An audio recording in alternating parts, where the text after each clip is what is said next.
dear Monsieur followers, and welcome from that first video dedicated to ESP, the virtual montage. And the today topic will be about the learn function. And perhaps you will think, oh, so the learn function, it will be a quick video, just do right click, just do learn. I have a lot of things to explain to you about that, because I decided today to use a master keyboard like the Arturia Keylab MK3 or whatever keyboard of other brands will work in the same way. You will see that there are some things you need to know before to use it, so suit all along the video. Of course, I will make a video with the montage arm and the new screen on the door remote. But just before to start, I remind to you, if you like the video content, please click on like. That's very important for the YouTube referencement. I'm here with my Arturia Keylab MK3, and the first very important thing, especially if you have pads on your master keyboard, is that the pads are often assigned with notes. And when you do the learn, you need to use control changes. So, we're not going to work in ESP here. If you want to assign pads with the MIDI learn, you must go into the master keyboard menu. You must assign all your pads to control change. I didn't take a screen capture of the Arturia Keylab, that's not the goal today. Let's start with something very important and very practical, volume assignment. That's good, I have lots of faders here. To learn something, just go to something that is assignable. You can see that we have lots of pop-ups displaying the values. Not everything is assignable. For example, here you can see that there is no learn. I can right-click on the top banner, but there is nothing to learn here. We're going to work on the overall performance volume. I right-click, learn, and you can see that this screen opens. I'm going to move my fader here, and now you can see that by default, it's set a range at 0 to 127. We can use the mouse to change this, but it's not necessarily the most practical way. There's another function here, to define values. For example, if you want the minimum value to be this one, we'll do set minimum here. If I want my performance gone up to the maximum here, I'll go here and do set maximum. I'll have to do a learn like this to show you. And you can see that here are the good values. I have my minimum assigned, my maximum assigned. To check something, I can simply do this, and I don't enter a learn of one other function. I have my minimum, my maximum, which is controlled with my fader, which is here at the overall performance volume. What we couldn't do on ESP version 2 was have the parts volume that were under keyboard control. They responded to the same MIDI channel, and it didn't work in individual setting. Does it work now with version 3? Yes, you'll see. But I'm going to show you something very important. So part 1, I take fader 1, and there you see something happening on the screen. I'm going to close my learn tab. That depends on the basic master keyboard programming, on which the fader is assigned to a dedicated control change. On another brand, it might not do the same thing at all, it might move other things. You can see that it changes my volume, but it also changes the AEG here. This obviously poses a problem, and you will need to go back into the keyboard settings to set something else. If we try to find the AEG control changes, it could take a while.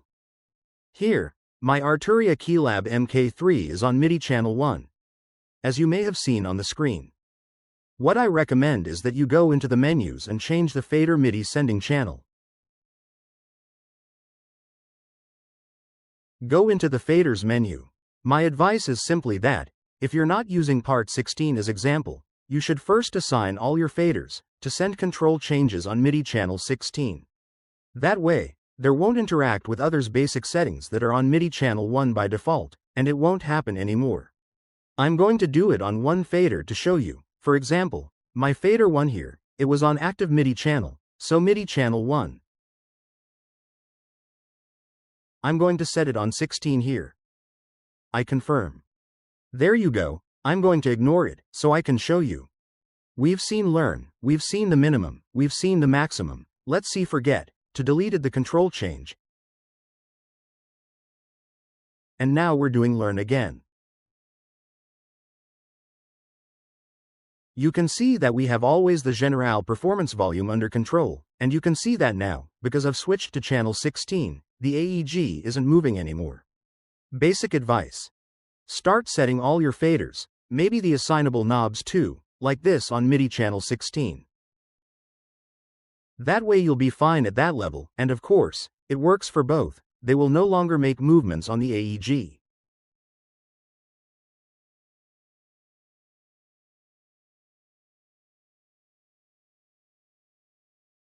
I'm not going to make this video too long about that. You see that now, I can have under control each part volume by faders independently. Don't worry about the AEG screen, I would have had to switch every faders to MIDI channel 16, and I didn't do that for this video to save time. About the super knob, of course, we can do a learn on the super knob. But I don't recommend doing that with MIDI learn. Because on most master keyboards, the control pedal is often set by default to control change 11, which is expression.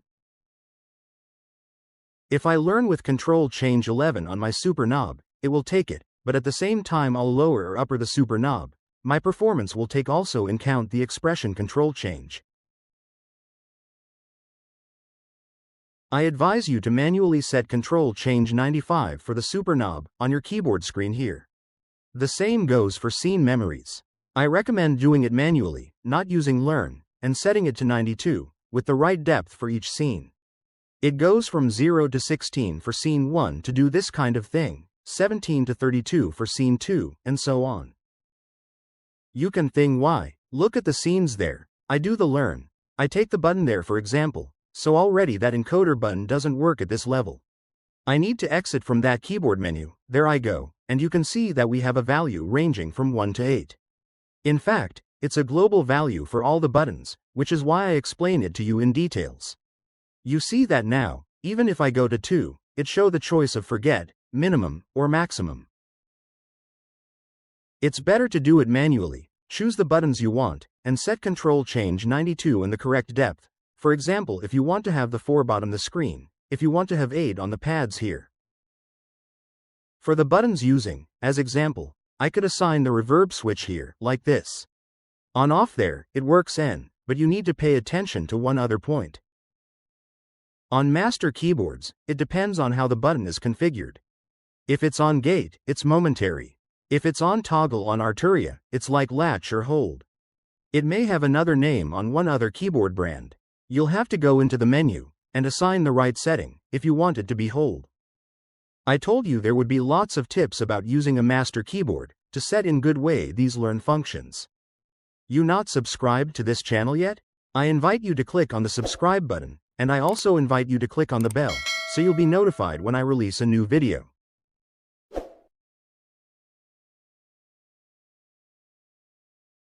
Let's go to this screen, the ribbon control, to explain something else. We don't have a virtual button here at the top to do assign 1 or assign 2 switch. The assignable buttons 1 and 2. Of course, there's learn, and of course I could set a pad for example. You see this pad here, I set it on toggle, that's mean hold, it stays lit if you can see it on video. But you see that on learn settings, it's momentary as mini and latch as maximum. This is a bit like scene memory, so what happens, you see, I switch from latch to momentary, but I can't apply low pressure. My advice is to do it manually, I do forget. By default, these buttons respond to control changes 86 and 87, and that's what I showed in another video. You can make control change 86 momentary by setting it here on gate.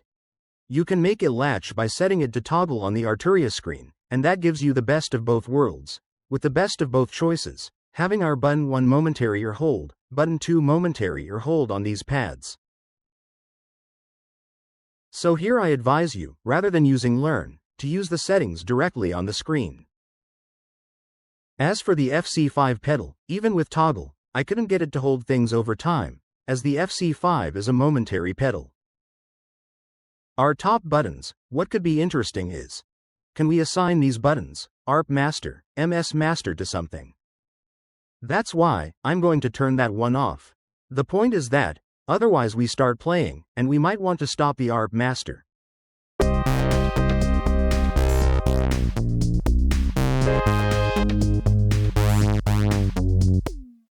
So can I do that? Learn. My button is like this, and here, the button that is permanently held down allows me to activate and unactivate the pad. Here, the same thing. If I do learn, I do it here, and you can see that it worked, because I haven't programmed this button to be held down. So remember to program the hold function on your master keyboard buttons. I do forget to continue this video. We could do the keyboard controls. It works, don't worry. You'll see, I do that, same as before, with this pad, and I can activate or unactivate the keyboard controls without any problem. But here's one other practical tip. If you start using pads to do this, you'll probably have a limited number of pads on your master keyboard. I recommend using scene memory instead, which works in the same way for keyboard controls. Here, of course, we find the new Note Limit tab. I won't make a video about it because it works exactly the same as on your Montage M. I already made a video for the Montage M. It works in the same way. You can find it here, simply under Note Limit, which is why I won't make a dedicated ESP video.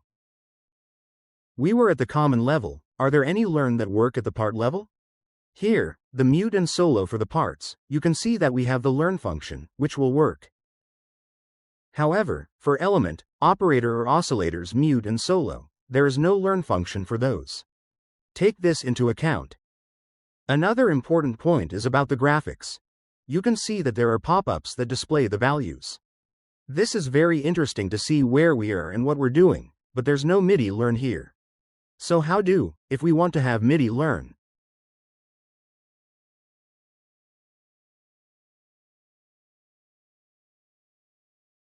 We have to go there and open it with the shortcut icon. And here is where you have MIDI learn. So I'm going to do it with this fader as example. You can see that it works very well. I'm going to cut here, it will be more practical. I did it with this one, it will work the same with all the others. So whenever you have graphs and all that, don't hesitate to click on the quick shortcut icon to assign your MIDI learn. Obviously, most settings, as soon as their values are selections. Even waveforms choice in ANX if you want. If you want to have fun changing waveforms along the way, you can do it with the MIDI learn.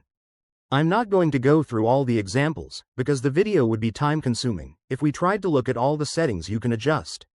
If you want to see my previews videos, or if you want to see my private videos, I invite you to join the other members of the Mosiers community, who have already taken the plunge. For a subscription of less than €3, you'll have access to lots of my preview videos. They're ad-free, as are all my private videos. And if you took a Mosiers master class with me, you'll get 15 minutes extra time. I know that live sets and live sets control are something that users are interested in. We have a nice live set navigation on the Montage M, with the screen and the buttons. Here we don't have a live set plus or live set minus function that we could assign to one of the pads, for example. So I couldn't do a whole set of 50 songs by navigating through the live sets on my Arturia, except if I use one other user bank available. I could go to 48 using all my pads, that can be enough, or not. I have do it. Look, I click here, I can change live sets like this. We can program that on the master keyboard, but we don't have a live set plus, we don't have a live set minus, to do this kind of thing. We need to program that on the master keyboard screen, to select the right MSB, the right LSB, and the right depth too. I'm going to switch from tone generator to arpeggios. ARP select, we could do it, but it will do the same thing as for scene memory, it will go from 1 to 8, so we can't do. I want ARP 1, then ARP 2 on this button, then ARP 3, then ARP 4. It doesn't work like that. The same goes for motion sequence selections. You have scene memory, don't waste your time trying to make things work in difficult way by using master keyboard knob. Use the scene memories, since we have the selections here for the arpeggios and here for the motion sequences. So do that with the scene memories instead. It will save you knobs and faders using, because you have limited of them. Finally, of course, you can do MIDI learn with all the master keyboard rotary knobs. Preferably on MIDI channel 16, do a little work preparation on your master keyboard screen, to make sure it doesn't interfere with the basic MIDI channel 1. I'll show you this example. You can take absolutely anything you want, either at the part level or at the common performance area in ESP. That's video ending. I hope you enjoyed it. I hope you found the topic interesting. Don't forget, if you need a Mosier's masterclass about how to use your Montage M with or not with ESP, with or not with a master keyboard, you can ask me. You have the pop-up that appeared. Click on it to get the information you need to contact me. See you soon for a new Mosier's video. Bye.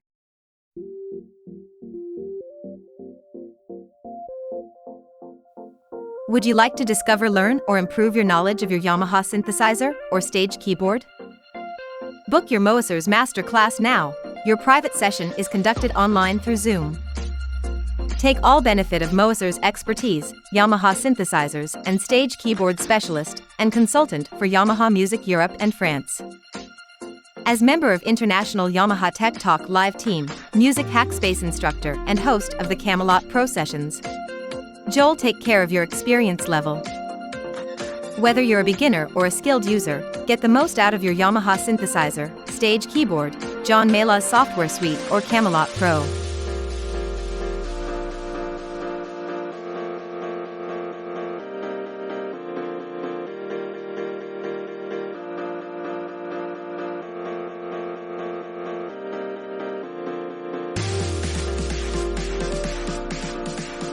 Book your session for your personal Mosier's one-to-one session. It's available for users all over the world through Music Hackspace platform. It's easy. Select your date and time from the Mosier's calendar available slots on your time zone.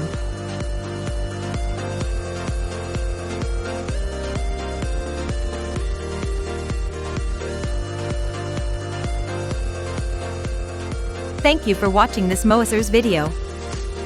Do not forget to click on like, subscribe and click on the bell to be informed when a new video is online. Do not hesitate to write a comment or ask a question. See you soon, bye!